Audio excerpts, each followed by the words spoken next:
저는 얼마 전 엄청나게 예민한 성격의 와이프랑 13년간의 결혼 생활을 마치고 이혼했습니다.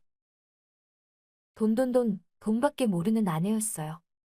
참고 참았는데 장모님까지 똘똘 뭉쳐서 저를 하대하는 거 보고 이혼했습니다. 그리고 이혼함과 동시에 15년 다닌 회사도 관두고 택시 일에 발을 들인 거죠. 전쟁터 같은 회사 사무실에서 그토록 일하다가 혼자 운전하며 일하니 세상 편하더라고요. 물론 종종 진상 손님도 만나게 되지만 회사 업무 스트레스에 비하면 저는 지금 하고 있는 택시가 스트레스 덜 받고 자유롭고 좋습니다. 벌이는 크게 많지 않고 들쑥날쑥하지만 잠깐 외출도 할 수 있고 택시 정류장에 모여서 같은 기사님들 만나서 담배 한 대 태우면서 수다 떠는 것도 쏠쏠한 재미더군요. 그래도 뭐니 뭐니 해도 빠른 시간 내에 손님 많이 태워서 하루치 일당 미리 채워놓으면 그날 콧노래가 절로 나옵니다. 일 끝나서 안주랑 맥주 한 캔 사가면서 집에 가는데 그렇게 좋을 수 없어요. 이혼하면서부터 애엄마가 양육하게 된 아들내미가 눈에 밟혔지만 면접도 주기적으로 갔고 그럴 때마다 같이 시간을 보내주면 아들도 정서적으로 안정되는 것 같아서 저도 마음의 짐을 좀 내려놓게 되더라고요. 어쨌든 성격 안 맞는 와이프랑 갈라서면서 또 새로운 택시 일을 하면서 저는 자유의 몸이 된 것 같아 좋았어요. 택시 일을 하면서 또 다른 재미가 있어요. 전에는 오랜 회사 생활하면서 아무래도 딱딱한 회사 분위기에 정없는 느낌이 가득했던 반면 기사 식당에 가서 밥 먹으러 가면 단골 식당에는 친절한 식당 이모들이 밥도 푸짐하게 주고 농담도 주고받고 아주 벌써부터 정들었다니깐요. 택시 일을 하면서 사람 만나고 다니는데 진정 사람 사는 맛이 나더라고요. 제가 일한 지 얼마 안 돼서 동료 기사가 소개해준 식당이 있어요. 외관은 오래돼 보이고 볼품없지만 가성비도 좋고 완전 맛집이라고 하더라고요. 거기다 식당 주인 여자가 싹싹하고 예쁘다고 하더군요. 그 말을 듣고 그쪽 길 갈 때에 한번 가보자 생각했습니다. 어느 날 예약 콜이 왔어요. 거리가 좀 있는 곳에 콜이 왔더라고요. 알고 보니 그 맛집이라는 식당 근처이길래 손님을 도착 지점까지 모셔다 드리고 얼른 그 식당에 찾아가 봤어요. 점심때가 지났을 때였었는데 낮에 바빴어서 끼니를 놓쳤거든요. 배도 무지 고팠었습니다. 들어가 보니 고소한 생선 굽는 냄새가 가득했습니다. 여기요? 사장님? 지글지글 소리와 연기가 뿌옇게 있었는데 그래서 제가 온 걸 못 봤나 보더라고요. 그냥 식탁 의자에 앉아서 나올 때까지 기다리고 있었습니다. 잠시 뒤 한 여자나 나오는데 글쎄 더운 날 주방에서 뜨거웠는지 얼굴에는 땀이 송글송글 맺혀 있고 나시 한 장에 앞치마를 걸치고 나오더라고요. 들은 대로 식당 아줌마는 저보다 서너 살 누님 같긴 한데도 예쁘장하고 고운 얼굴의 미소도 친절해 보였습니다. 이러니까 다들 자주 오나 싶었네요. 그런데 풍만함도 대단해서 눈을 뗄 수가 없더라고요. 보자마자 그곳에 눈이 갔습니다. 저도 모르게 침이 꼴깍 삼켜졌습니다. 어머, 손님 오셨어요. 뭐 드릴까요? 저기, 생선구이 냄새 맡으니 먹고 싶네요. 생선구이 100반 주세요. 저희 집 생선구이 끝내주죠. 잠시만 기다려봐요. 곧이어 식당 주인은 한가득 상을 들고 왔습니다. 정갈해 보이는 음식과 가득 담은 반찬, 딱 봐도 맛없지 않을 비주얼이더군요.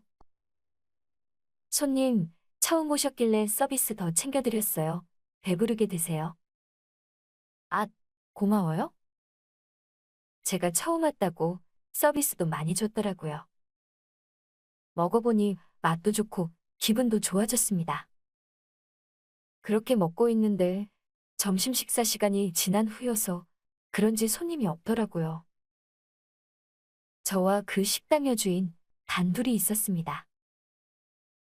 곧이어 주방 일을 마치고 온 식당 여주인이 제 앞에 앉더라고요. 새로 오신 기사님이신가 봐? 그쵸? 어떻게 아셨어요? 제 얼굴에 초보 기사라고 써있기라도 하나요? 네, 써있네요. 이곳에서 오랫동안 기사님들 봐오다 보니 딱 보면 척이죠 뭐. 대단하시네요. 그런데 사장님은 미모도 출중하신데 귀찮게 구는 기사님들은 없었나요? 있었을 것 같은데. 말도 말아요. 어떤 날은 자주 봐와서 친해진 기사님이랑 얘기 끝에 내가 이혼한 아줌마라고 하니까 대놓고 손이며 어깨며 주물거리는데 기분 나빠서 그 이후로는 할 얘기만 하고 깊은 얘기는 안 해요. 그렇군요. 피곤하셨겠어요. 네. 그런데 그 기사님이 마음에 들었으면 나도 가만히 있었겠죠. 너무 내 스타일이 아니더라고요. 그래도 단골 손님이니 어째요. 화 안 내고 살살 달래줬죠 뭐. 식당 여주인은 일하면서 남자 손님들에게 갖은 수모도 당했지만 생계를 위해 홀로 꿋꿋이 버티며 일하였더라고요. 그렇게 식당 주인과 얘기를 나누며 식사를 하고 있었습니다. 잠시 후 쾅소리와 함께 웬 조폭 같은 남자가 들어왔습니다. 그러더니 여주인은 놀란 눈빛으로 그 남자 보고 주방으로 오라고 했습니다. 주방에서 남자와 여주인이 얘기하는 게 들렸어요. 최 사장, 진짜 1억이야. 그 나이에 섬에 팔려나가고 싶어. 돈 언제까지 준비할 거야? 죄송해요. 이번 달 내는 게 많아서요. 한 번만 기회를 주시면 안 될까요? 에휴, 그냥 가만 안 둬. 이번 주까지 준비해. 마지막 경고야. 남자의 언성이 커지길래 안 되겠다 싶어 주방에 갔습니다. 가보니 식당 여주인은 고개를 숙인 채 기죽어 있고 남자가 손을 들어 올리며 때리는 신용을 하는 겁니다. 지금 뭐 하는 겁니까? 장사하고 계신 거 안 보여요? 영업방해 하시면 어쩝니까? 무슨 일인지는 모르겠지만 이런 식으로 협박하면 신고하겠습니다.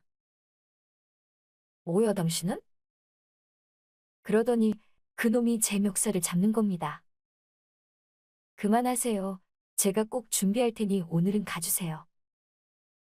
잠시 뒤 그 남자는 씩씩거리면서 식당을 나갔고 식당 여주인은 주저앉아서 울더라고요.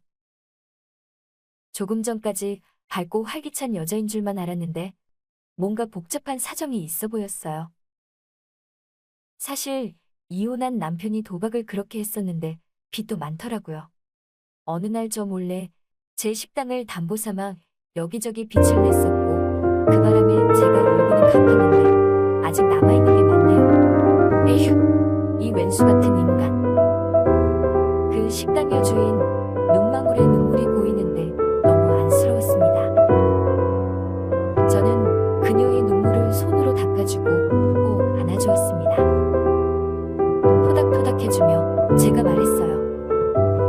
사장님, 사연이 있으시군요. 저도 얼마 전 이혼한 사람입니다. 같은 상처가 있네요.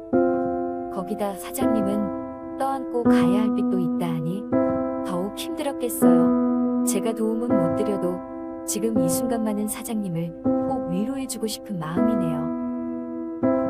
고마워요. 기사님 오늘 처음 봤지만 너무 좋은 분이시네요. 그러더니 그녀가 갑자기 저를 꽉 끌어안더라고요. 숨 막힐 정도로 세게 안았습니다. 그러자 풍만한 그녀의 몸이 닿았고 저는 심장이 터질 것 같았네요. 그때 그녀의 눈빛을 보았는데 분명 그 눈빛은 저와 함께하고픈 눈빛이었습니다. 곧이어 저는 그녀의 입에 입술을 맞추었습니다. 그녀도 촉촉한 입술로 화답했어요. 잠시 뒤 식당 여주인은 문 앞으로 가더니 기사님, 제가 문을 잠그면 어떤 일이 이루어질 줄 예상하죠? 아무 말 없으면 저는 잠글게요. 그 누구도 방해되지 않게요. 네, 사장님. 잠가주세요.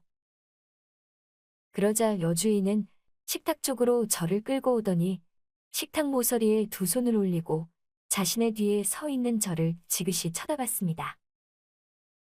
그렇게 저희는 대낮에 그녀의 식당에서 뜨거운 사랑을 나눴습니다.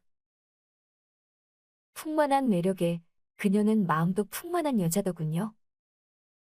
제가 식당에 가면 따뜻한 밥과 저에게 해주는 따뜻한 말들까지 늘 푸근하고 따뜻한 누님 같은 모습을 보여주곤 합니다. 그렇게 저희는 식당에서 밥을 먹다가 손님이 없는 시간에 사랑을 나누기도 하고 그녀와 저희 집을 오가며 서로를 만끽하곤 했습니다. 오랜만에 하는 연애의 설레임이 가득하네요. 서로 상처가 있는 사람들이기에 이렇게 만나게 된 것은 인연이라 생각돼요. 그녀가 헤쳐나갈 일들을 제가 다 놓을 순 없지만 저도 홀로서기한 이후 조금씩 모은 자금들이 있기에 그녀에게 보탬을 주고자 합니다. 저희에게 고난이 오더라도 사랑으로 이겨내려고 합니다. 이런 저를 우려하는 분들도 계시겠지만 행복하게 살겠습니다. 저희에게 꽃길만 걸으라고 응원 가득 해주시길 바랄게요.